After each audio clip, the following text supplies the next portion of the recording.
스티븐 맥도날드라는 미국의 한 경찰관이 있었습니다. 그가 자기의 근무의 시간에 뉴욕에서 자신이 맡겨진 그 파트를 열심히 행하고 있는데, 뉴욕에 보면 센트럴 파크라는 아주 유명한 공원이 있죠. 이 공원에서 10대 강도가 쏜 총에 맞아, 총을 어디에 맞았냐면 척추에 맞았답니다. 그로 인한 이 불행한 사고로 전신마비가 되는 이러한 일이 발생하였습니다. 여러분, 건장한 이러한 경찰관이, 또한 국가와 시민들을 위해 복무하는 이 사람이 하루아침에 찾아온 이 끔찍한 사고로 인해 엄청난 비극적인 삶을 살아가게 됩니다. 그의 마음의 분노와 또한 고통이 이루 말할 수 없을 정도로 마음을 짓누르고, 자신뿐만 아니라 가족들이 모두 다 힘들어하는 그러한 세월을 지내게 돼요. 그리고 14년의 시간이 흐릅니다. 14년이 흐르고 난 이후에 그는 가해자를 만나기를 청하고 그를 용서하기에 이릅니다. 사람들이 그에게 묻습니다. 어떻게 그럴 수 있냐고, 어떻게 용서할 수 있는 마음을 가질 수 있었냐고. 이렇게 묻자 그의 대답이 이 시대를 살아가는 우리의 마음에 울림을 주고 많은 생각을 하게 합니다. 뭐라고 대답했냐면, 내 등에 박힌 총알보다 내 마음속에서 자라나는 복수심이 더 끔찍했습니다. 이렇게 대답을 했다라고 합니다. 여러분, 참 비극적이죠. 사실 죽지 않아 다행이기는 하지만 전신마비가 돼요. 그의 인생이 누워서 지내야 하고 다른 사람들의, 가족들의 도움을 받아야 하는 이러한 고통의 시간.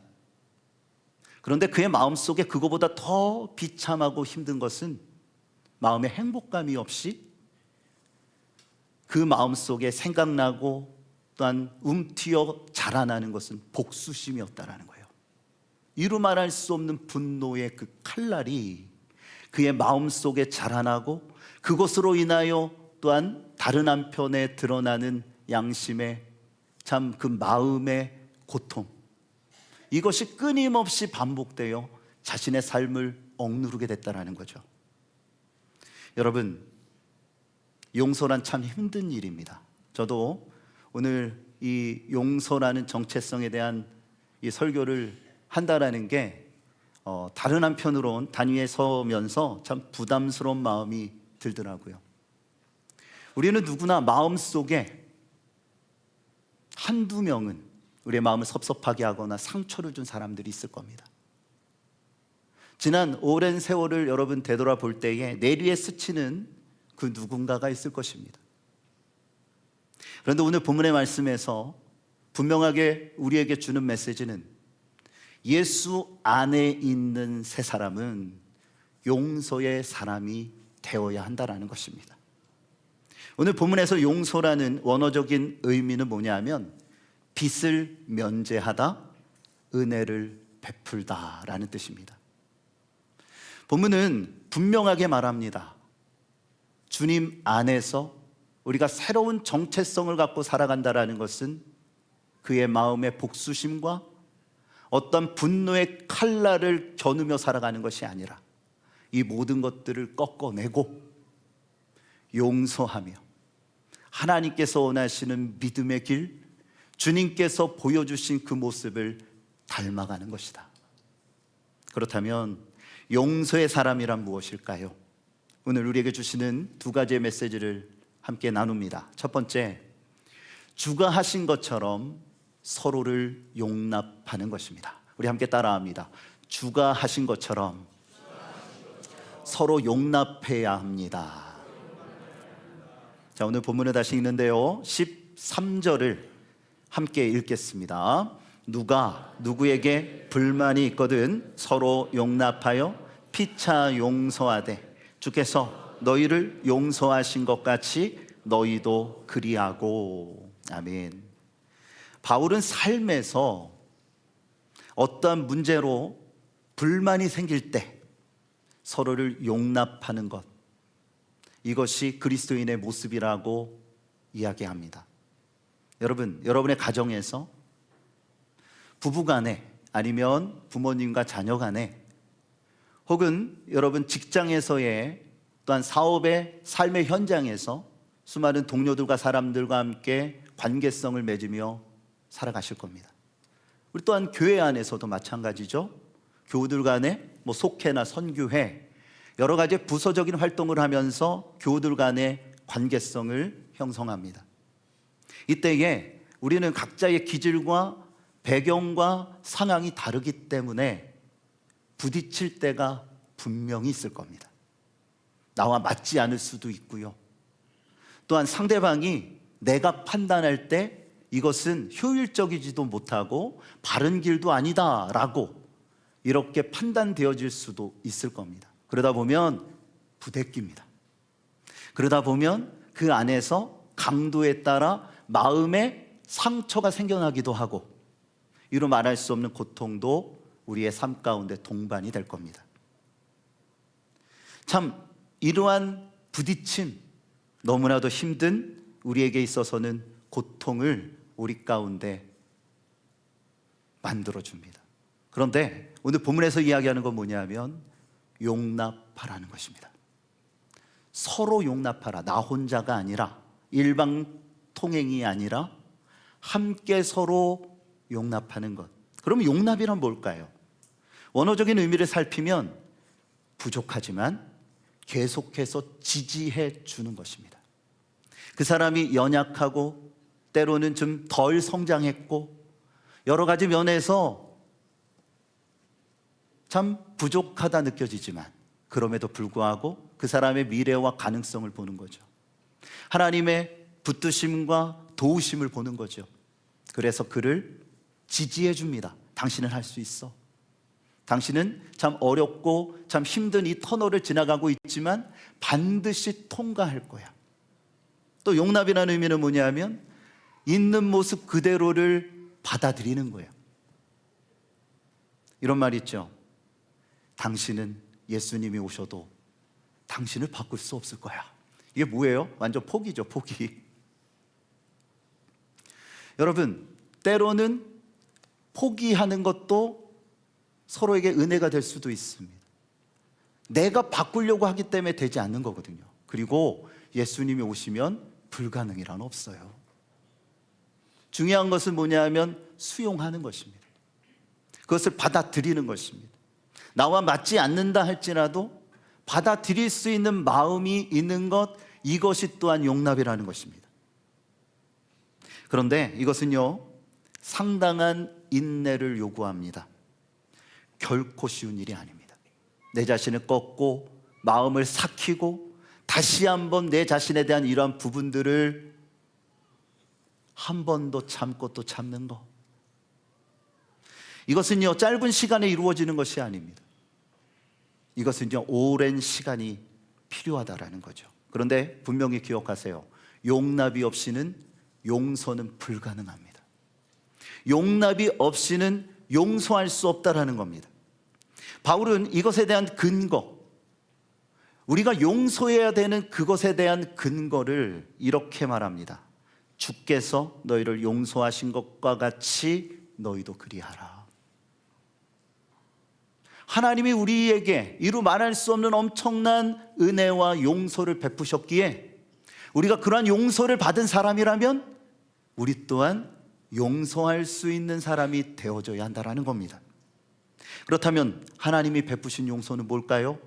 예수님께서는 마태복음 18장 비유의 말씀으로 하나님의 용서가 무엇인지를 가르쳐 주셨는데요, 우리 함께 읽어봅니다. 18장 23절에서 27절까지의 말씀 우리 다 같이 함께 읽겠습니다. 그러므로 그 종들과 결산하려 하던 어떤 임금과 같으니 결산할 때에 10,000달란트 빚진 자 하나를 데려오매 갚을 것이 없는지라 주인이 명하여 그 몸과 아내와 모든 소유를 다 팔아 갚게 하라 하니 그 종이 엎드려 절하며 이르되 내게 참으소서 다 갚으리이다 하거늘 그 종의 주인이 불쌍히 여겨 놓아 보내며 그 빚을 탕감하여 주었더니. 아멘. 예수님은 이 비유를 통해서 하나님의 사랑과 하나님이 베푸시는 용서가 얼마나 큰지를 가르쳐 주십니다. 여러분, 10,000달란트 얼마나 되는 금액일까요? 우리가 달란트 하는데 교회 학교에서 보면 달란트 시장 하잖아요. 그런데 그 달란트가요 결코 작은 금액이 아닙니다. 1데나리온, 성경에 보면 1데나리온이라는 이러한 화폐의 가치가 나오는데 1데나리온은 노동자가 하루 일하여 벌 수 있는 품삯을 말합니다. 그리고 1달란트는요 6,000데나리온이에요. 6,000데나리온. 그러니까 노동자가 하루도 쉬지 아니하고 16년 동안 일해야지만 벌 수 있는 금액이에요. 엄청난 금액이죠? 그렇습니다. 놀라지 않을 줄 알았습니다. 요즘 최저임금이 9,860원이래요. 이걸 그냥 10,000원으로 계산해서 하루에 7시간을 일한다고 우리가 가정하면 하루에 7만 원을 버는 거죠. 그렇죠? 이것을 갖다가 여러분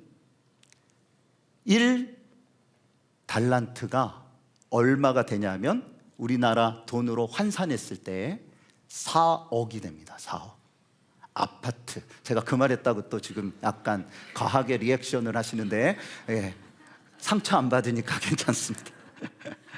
그러면 여러분 10,000달란트는 얼마나 될까요?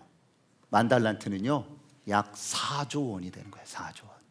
그리고 이것이 금 10,000달란트면요 약 40조가 된다라고 합니다. 이건 뭐를 말하는 거죠? 하나님의 용서는요 금액으로 환산할 수 없다라는 거예요. 하나님의 사랑과 용서는요 이루 어떠한 수치로 계산될 수가 없는 엄청난 사랑을 우리 가운데 부어주셨다라는 거예요. 그게 뭡니까? 독생자 예수 그리스도를 이 땅에 보내셔서 십자가에 달려 죽게 하신 하나님의 사랑을 말하는 것입니다. 종은 주인에게 엄청난 은혜를 입었지요. 평생 갚을 수 없는 용서를 받은 것입니다. 그런데 문제는 그가 이 용서함을 받고 빚을 면제받은 후에 집으로 돌아가는 길에서 발생됩니다. 이 종이 집에 돌아갈 때 한 친구를 만나게 되는데 이 친구가 왼수 같은 친구예요. 돈을 빌려간 친구인데 돈을 안 갚는 이러한 친구였어요. 그러자 이 종이 눈이 뒤집힙니다. 그래서 그에게 나아가서 멱살을 잡고 왜 돈을 갚지 않냐고, 내가 어떤 수치와 고난을 당했는지 아냐고 그를 몰아붙이며 옥에 넘겨버렸어요.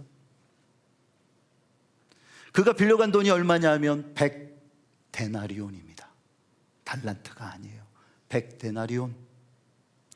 아까의 그 금액으로 환산하면 약 700만 원 정도밖에 되지 않냐는, 물론 큰 돈이죠. 그런데 그가 빚을 면제받은 그 금액에 비하면 아무것도 아닌 그 금액, 그것으로 사람을 옥에 넘겨버렸다라는 거예요. 이 소식을 듣게 된 주인은 어떻게 합니까? 이 종을 다시 잡아들여서 옥에 넘깁니다. 그리고 말합니다. 내가 너에게 베푼 것이 얼마나 큰 사랑이요 용서인데 너는 왜 나처럼 행하지 못하느냐? 여러분, 이것이 우리의 모습이 아닙니까? 우리는 금액으로 환산할 수 없을 정도로의 엄청난 은혜와 용서를 받았어요. 하나님이 우리에게 주신 그 은혜는요 이루 말할 수 없습니다. 그런데 우리는 그것을 너무 쉽게 잃어버립니다. 까먹습니다. 어떤 사람이 그러더라고요. 망각의 은혜라고. 아픔과 고통과 상처는 여러분 망각의 은혜로 잊어버리셔도 돼요. 그런데 하나님이 우리에게 베풀어 주신 은혜와 그 사랑과 용서는요, 평생을 잊어버려서는 안 되는 것입니다. 이 비유를 통해서 우리에게 주고자 하시는 아주 중요한 메시지는 뭐냐면, 나에게 고통을 주는 그 사람이 아니라요, 나에게 베풀어 주신 하나님의 은혜, 내가 입게 된 그 은혜를 생각하고 묵상하고 감사하라는 것입니다. 포커스를 다른 사람에게 두는 게 아니라 나에게 두라는 거예요. 주님은 물으십니다. 내가 너에게 베푼 그 사랑이 너에게 있다면 너 또한 나처럼 행해야 되지 않겠느냐? 나에게 아픔과 상처와 고통을 준 그 사람을 너 또한 용서하려는 마음, 다시 이야기해서 용납하려는 그 마음을 가져야 되지 않겠느냐? 중요한 것은 무엇일까요? 우리의 마음입니다. 우리가 어떠한 마음을 갖고 있느냐가 중요한 것입니다. 여러분의 마음에 악한 마음과 생각과 동기가 있다면 그것이 여러분의 삶의 죄로 작용하게 될 것입니다. 그런데 여러분의 마음 속에 하나님의 은혜를 생각하고 내가 받은 은혜를 하나님께 돌리는 마음으로 용납하고 용서할 수 있다면 그것이 선한 하나님의 역사로 아름다운 결실로 맺어지게 될 것입니다. 여러분, 내 마음이 어떠한가? 그것을 살피셨으면 좋겠어요. 그리고 마음의 문을 여십시오. 꽁꽁 오두막과 같이 빗장을 치고 그 안에 가두어 분노의 칼날을, 증오의 칼날을 세우고 있는 이 모든 것들을 치워내고 주님의 은혜로, 주의 은혜에 힘입어 마음을 여세요. 그러면 그때부터 진정한 용서가 시작이 되는 것입니다. 예수님께서 이렇게 경고하십니다. 마태복음 18장 35절에 아까 그 비유의 말씀과 맥을 같이 합니다. 함께 읽겠습니다. 너희가 각각 마음으로부터 나의 하늘 아버지께서도 너희에게 이와 같이 하시리라. 아멘. 말은 하지만 마음으로부터의 용서가 없다면 그것은 용서가 아니라는 것이고, 여러분, 땅에서도 매면 하늘에서도 매일 것이요, 땅에서 풀면 하늘에서도 풀리는 것입니다. 이것이 영적인 원리예요.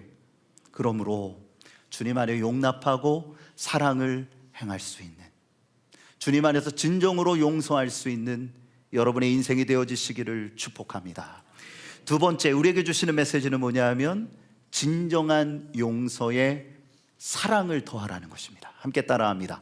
진정한 용서에 사랑을 더해야 합니다. 오늘 본문 14절을 다시 함께 읽습니다. 본문 14절입니다. 이 모든 것 위에 사랑을 더하라. 이는 온전하게 매는 띠니라. 아멘. 바울은 앞서 우리가 지난주에 함께 살폈던 말씀이 뭐예요? 은혜의 5가지 옷을 입어야 한다. 우리가 그 옷을 입었다라는 거죠. 긍휼과 자비와 겸손과 온유와 인내의 옷을 우리가 입었어요. 이와 함께 오늘 우리가 함께 나누는 이 용서를 이루기 위해서는요, 반드시 필요한 게 있어요. 이것이 그 모든 기반이 되어져야 합니다. 그것이 뭐냐 하면 사랑이라는 것입니다. 용서는 사랑이 기반되지 않으면 불가능한 것입니다. 사랑은요, 기독교의 최고의 미덕이죠. 본문에서 사랑의 이 원어는 아가페라는 단어를 사용했습니다. 여러분, 헬라어에서 사랑은 5가지의 단어로 나누어서 설명이 됩니다. 그런데 바울은 분명히 이야기합니다. 이 모든 것, 오늘 본문으로 이야기하면 용서를 행하기 위해서는 아가페, 이 사랑이 함께 동반되어져야 한다. 이 아가페는 뭡니까? 이기심이 배제된 희생적 사랑, 곧 하나님이 우리에게 베푸신 사랑을 뜻하는 거예요. 그래서 주가 우리에게 주신 그 사랑, 그 은혜, 그 용서가 있기 때문에 이것이 근거가 되어 우리가 용서할 수 있게 된다는 것입니다. 그런데 이 사랑을 바울은 뭐라고 말합니까? 띠다라고 말합니다. 사랑의 띠, 우리는 사랑의 띠로 하나가 되었습니다. 이러한 찬양이 있듯이 이 띠가 우리 안에 묶여져서 모아요? 용서와 함께 묶여져서 진정한 용서에 이르게 한다는 거죠. 요즘 계란 한복 등 여러 가지의 옷들이 있지만 여러분, 한복을 입을 때 저고리나 두루마리, 이 옷걸음을 잘 여며야 합니다. 그렇죠? 잘 여미지 않으면 엄청난 사고가 일어납니다. 큰 낭패를 볼 수 있어요. 이처럼 사랑은 은혜의 옷을 잘 여미게 하는 이러한 작용을 한다는 거죠. 그리함으로 온전한 그리스도인이 되게 만들어준다는 것입니다. 그러므로 사랑은 율법의 완성이 됩니다. 로마서 13장 10절에 이렇게 말씀합니다. 우리 함께 읽겠습니다. 사랑은 이웃에게 악을 행하지 아니하나니 그러므로 사랑은 율법의 완성이니라. 아멘. 그렇습니다. 사랑은 율법의 완성이다. 예수님께서는 모든 그 계명을 사랑으로 요약해 주셨습니다. 사랑이 없이는 용서가 불가능한 거예요. 말로는 용서한다 하지만 그 안에 사랑이 없다면 그것은 온전한 용서가 될 수 없다는 것입니다. 사랑의 끈으로 매어진 사람, 이러한 사람은 손을 내밀 수 있고요, 나의 원수가 된다 할지라도 그 손을 잡을 수가 있습니다. 서로 용납하며 그 허물을 가리워주고 또한 사랑으로 감싸줄 수 있게 된다는 거예요. 베드로는 말합니다. 베드로전서 4장 8절에 이렇게 말씀하고 있어요. 우리 함께 있습니다. 무엇보다 뜨겁게 서로 사랑할지니 사랑은 허다한 죄를 덮느니라. 아멘. 그렇습니다. 사랑이 모든 것들을 덮습니다. 그런데 우리가 용서하기 힘든 이유가 뭘까요? 너무나도 큰 상처와 사무치는, 우리나라 말로 이야기하면 한이 있으니까, 그리고요 때로는 자존심 때문에 그렇습니다. 이성적으로 지식적으로는 그래야 된다라는 것을 알지만 삶으로 우리가 옮기지 못하는 것은 여러 가지의 요소들이 우리 가운데 작용하기 때문에 그렇습니다. 그런데요 여러분, 하나님의 그 은혜와 용서를 생각한다면 사실 못할 것이 무엇입니까? 한 개구리가 있었어요. 자신이 살던 개구리가 살던 그 연못에 물이 말라가기 시작하더니 결국은 그곳에서 살 수가 없는 거예요. 여러분, 개구리는 물 없이는 못 살아요. 그래서 큰 결단을 합니다. 다른 연못으로 가야겠다. 그래서 열심히 연못을 찾아서 있는 힘을 다해서 달려가는데 자신의 앞에 아주 커다란 나무 장막이 있는 거예요. 엄청난 장애물이 있습니다. 그러자 이 개구리가 낙담합니다. 야, 내가 진짜 온 힘을 다 짜내서 여기까지 왔는데 차라리 그냥 거기에서 편히 쉴 걸. 내가 왜 여기까지 와가지고 여기서 죽냐. 도저히 넘을 수가 없는 거예요. 다시 돌아갈 용기도 나지 않습니다. 어떻게 해야 된단 말인가? 이때에 평소 그에게 멘토 역할을 좀 해주었던 부엉이가 숑 하고 나타나더니 장막 위에 앉는 거예요. 그리고 나서 이렇게 말합니다. 무언가가 되기 위해서는 지금 이 순간 반드시 무언가를 해야 된단다. 너를 멈추게 했던 그 장막으로 인해 나도 똑같은 경험을 했지만 나는 최선을 다하여 그 장막을 넘어섬으로 이렇게 높은 곳에 앉을 수 있었지. 그 이야기가 이 개구리한테 엄청난 도전이 됐어요. 그래서 도전하려 합니다. 이 장막에, 이 장애물에 부딪히기 시작합니다. 나도 이 장애물을 넘어설 거야. 그래서 나무 하나를 오르고 또 오르고, 그러다가 떨어지고, 또 어느 정도 올라갔다 싶으면 또 미끄러지고, 그럼에도 불구하고 이 개구리는 포기하지 않습니다. 끝까지 정말 죽으림을 다해서 마지막 부엉이가 앉아있는 그 가장 높은 곳에 이르게 됐어요. 그 장애물을 넘어설 수 있게 된 거죠. 자신의 한계를 뛰어넘은 그는 새로운 지평을 바라보게 됩니다. 그가 무작정 달려왔던 그 길은 어디에 연못이 있는지 알 수가 없어요. 그런데 높은 곳에 오르고 보니 자신이 가야 될 연못이 어딘지, 목적지가 보였던 것입니다. 여러분, 우리도 마찬가지 아닙니까? 여러분의 미래의 삶을 행복하게 만들고 싶으십니까? 별로 싫으신가 봐요? 여러분 지금도 행복하니까 앞으로도 행복하겠지라고 생각할지 모르겠지만, 여러분, 여러분의 삶을 행복하게 바꿀 수 있는 거는요, 현재를 변화시킬 때 가능한 거예요. 내 마음에 처음에 말씀드렸던 스티븐, 16년 동안 분노의, 복수의 칼날을 갈았던 그는 이것이 얼마나 지옥과 같은 삶인지,